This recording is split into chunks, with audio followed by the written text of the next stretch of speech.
Welcome back to another episode of Eagles Latest by FanArch. I'm your host, Blake McQueary, and today we have a transactional episode. A lot of transactions happening with this Eagles team inside the facility, inside of the front office. So, without further ado, we're going to get right into it, and we're going to start off with Marcus Epps. Eagles signing former safety Marcus Epps. Epps was released from the New England Patriots earlier this week. That was Epps' doing, though, by being let go of the Patriots. He asked to be cut. I think he wanted a better situation for himself, so he just asked them to cut him. Obviously, Philly being that team that he found for himself, returning to Philadelphia. Obviously, in 2019, the Eagles acquired a then rookie Epps off of waivers from the Minnesota Vikings. He spent 4 years in Philly.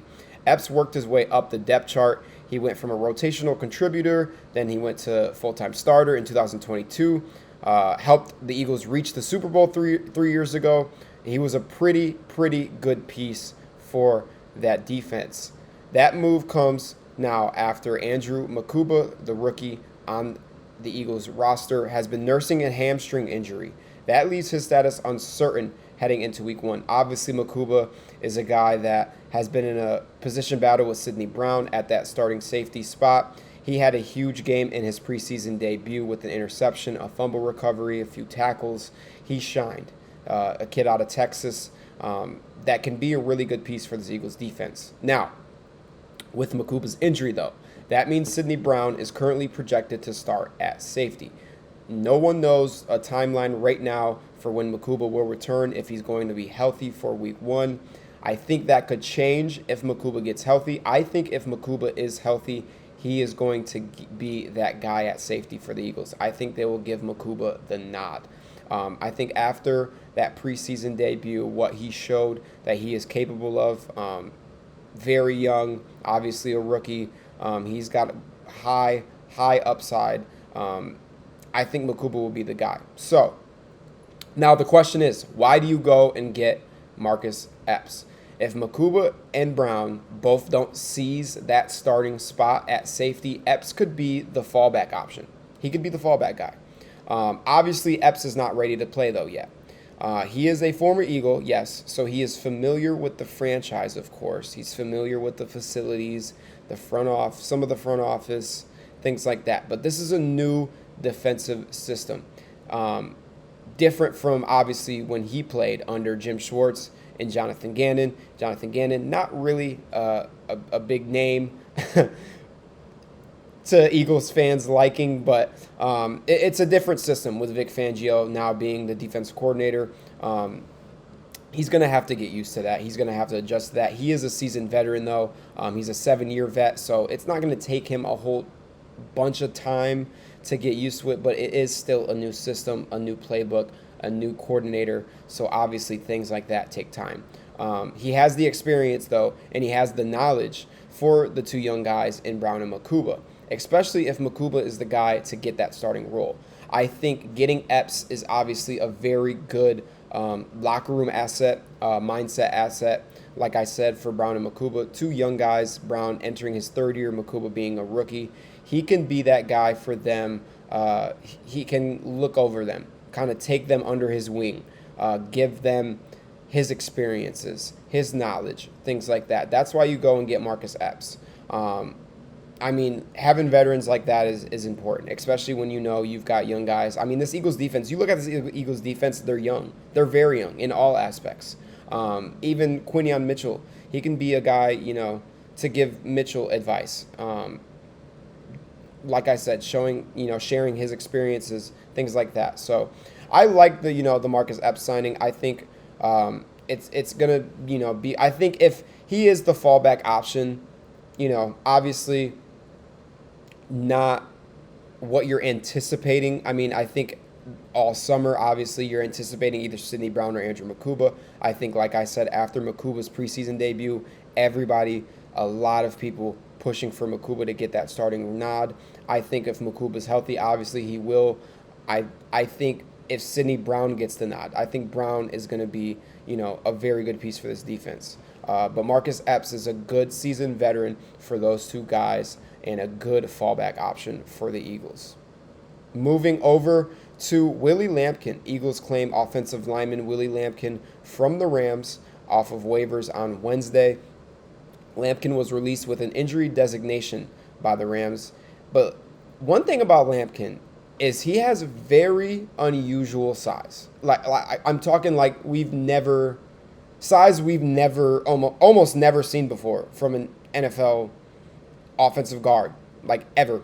He stands at 5'11", 290 pounds. 5'11" is very rare for an offensive lineman, especially in the NFL. I mean, you don't see guys like that. I mean, he's the only guard 5'11" or shorter who's played in the NFL in the last 50 years. Since Terry Long. Obviously, Terry Long, the legend, Hall of Famer. You know who Terry Long is. Spent 1984, 1991 with the Steelers. Started 89 games. That is the only other guy who compares to Lampkin in size as an offensive lineman is Terry Long, which was in the 80s, early 90s. And Terry Long, like I said, a legend. So, I mean, it's super rare. Now, he went undrafted before signing with the Rams. After the draft, he spent the summer playing center. Pro Football Focus gave him an 81.9 grade for his 49 snaps in just 2 preseason games. Out of 75 centers who played at least 20 snaps this preseason, his 81.9 grade was 4th highest. Now, Rams coach Sean McVay said this about Lampkin after a little bit before his release. Quote, obviously, he has great leverage. He can get underneath people and be able to finish. That was what you loved about him at North Carolina, but just a competitor. He's tough. He's physical. He understands how to be able to play to his strengths, and I think he's done a really good job. I think that was just a few days or a week or so before the Rams let go of Lampkin, but I mean, McVay made a great point there with his size. He gets great leverage. He can get underneath people because he's, shorter than a lot of guys. I think also what this does is it gives the offensive line room more depth. Depth has been something that they have lacked. Experience has been something that they have lacked.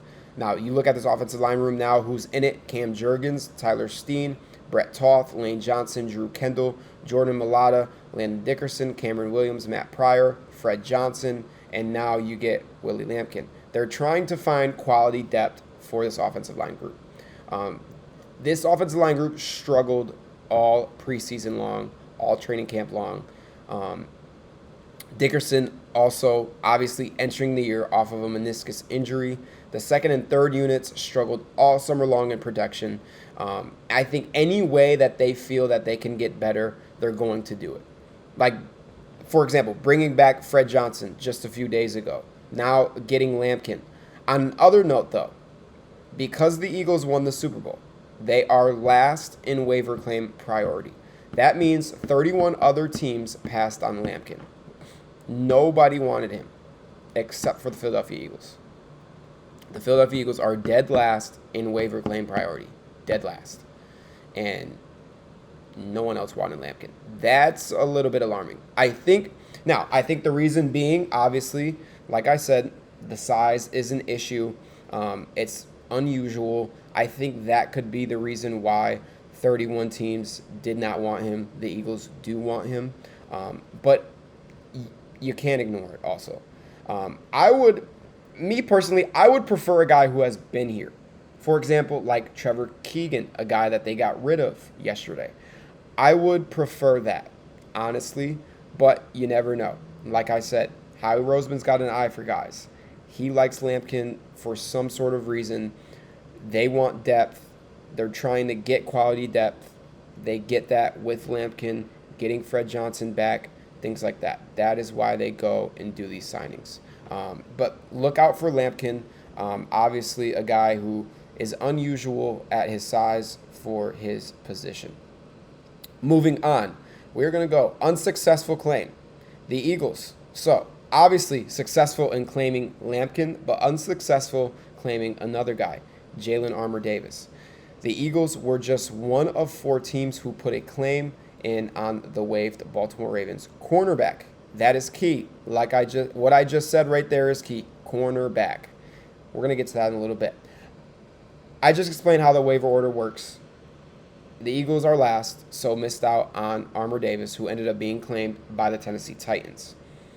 Armour Davis played college football at Alabama. Not shocking that the Eagles are interested in an Alabama guy. I mean, you got a ton of them. There's no shock there. He was originally selected by the Baltimore Ravens with a 4th round pick, in the 2022 NFL Draft. He made 3 starts in 19 games played over 3 seasons while dealing with multiple injury issues. So, why is this news? I said it on the last episode. The Eagles are shopping cornerbacks right now as we speak. There's no doubt about it. I gave you guys a few cornerback options that you could see the Eagles go and trade for. Obviously, Jordan Lewis, Tyson Campbell, Jacksonville Jaguars. Those 2 guys, I think, like I said, could see in an Eagles uniform getting a deal done, getting a trade done. I don't know, though. Now, I said it last episode as well. Obviously, Howie Roseman basically saying that we aren't done yet. We'll do anything to make this team better if we feel like we need to. And now missing out on Armour Davis, a cornerback, it's more and more likely that a trade gets done involving a corner. That's why I said it yesterday. The Eagles are shopping cornerbacks. That second cornerback position is uncertain. The position battle hasn't gone as planned. It hasn't been the greatest position battle. They still don't know who's starting. That's why they are interested in getting cornerbacks. Will it happen? I'm not Howie Roseman. Obviously, you can clearly see I'm not Howie Roseman. But what I am saying with that quote, mixed in with cornerback number 2, like I said, still being unknown. We don't know who the guy is. Mixed in with them trying to claim Armour Davis, a cornerback from waivers. Do not be surprised if a deal gets done for another cornerback. I just don't be shocked, please. Don't be shocked. I think, like I said, it's going to be tough if it happens. I mean, going and getting a quality corner, bottom line, it's a little bit of a risk. All right, going and trading for a corner, it's a little bit of a risk. Because you're not going to obviously go out and you're not going to get a top 10, 15 guy. That's not going to happen. The asking price is going to be too much. But if you want to use picks, Howie Roseman has been gaining a lot of picks, a lot of 6th-round picks, 7th-round picks. There's a few 2nd-round picks that you can use to go get these guys. Then you have a discussion. But the return, the give out has to be worth it, though. It has to be worth it. The return has to be worth it. Howie Roseman is not going to do anything that he doesn't feel is comfortable. That's not worth it. But bottom line, it's going to be tough to go and trade for one. It is a risk. I wouldn't be surprised if it does happen. Now, moving on to Audric Estime. The Eagles signed free agent running back Audric Estime to their practice squad. My apologies. He played college football for Notre Dame after being selected by the Denver Broncos with the 5th-round pick in the 2024 NFL Draft. Now, he only made 1 start in 13 games with the Broncos. He logged 76 rushing attempts for 310 yards. That was a 4.1 average and 2 touchdowns. He also caught all 5 of his targets for 27 yards. Now, he's obviously going to be the 4th option at running back. Don't even have to say his name. Saquon Barkley. You know it. Will Shipley, a guy I talked about in last episode. Go check that out. A.J. Dillon, another guy I talked about briefly in last episode. Go check that out. Now, Estime. He's a big, powerful running back. Okay? He's actually kind of similar to A.J. Dillon, just a little bit. A very, very big, powerful, physical back. I I think S-Time has a little bit more speed than Dylan. I think he's a little bit faster. S-Time can outrun defenses at his top gear. He has some home run ability to him. His strong running style allows him to gain tough yardage early in the play. He is a guy who does not get hit or does not go down on the first hit, okay? Kind of a little bit like A.J. Dillon. I talked about A.J. Dillon in yesterday's episode. A.J. Dillon being a guy for the Eagles that I think can be at some value, a goal line back, a back who's in for pass protection, protecting Jalen Hurts, those types of plays. Tush push. Saquon does not need to be in for tush push. Saquon does not need to be anywhere near a tush push. Absolutely not. Now, especially now that you have A.J. Dillon on the roster. Saquon should not be in for tush push. There's just no. Now, I mean, I get it, though. Like, you can't just go and put A.J. Dillon in every single time. I understand that. But them knowing A.J. Dillon is in is not going to stop the tush push. Like, come on, let's be for real. They've tried to stop the tush push. They tried to take it to the front office and stop the tush push. They can't stop the tush push. But back to S-Time. He can be that type of guy, like I just described A.J. Dillon. Goal line back, pass protection back. Third and short, you need to hit the gap, He can be that guy. He's 5'11", 227 pounds, okay? Big, powerful back. Now, I think this move, it's not really anything that moves the needle crazy. S-Time is a guy who still needs to prove himself, but he is young. He's 22 years old. He's got a lot of upside. It also gives the Eagles more depth at running back. I talked in yesterday's episode kind of limiting the production just a little bit on Saquon, not doing 345 touches again this year because that's just not sustainable on the human body. I don't care who you are.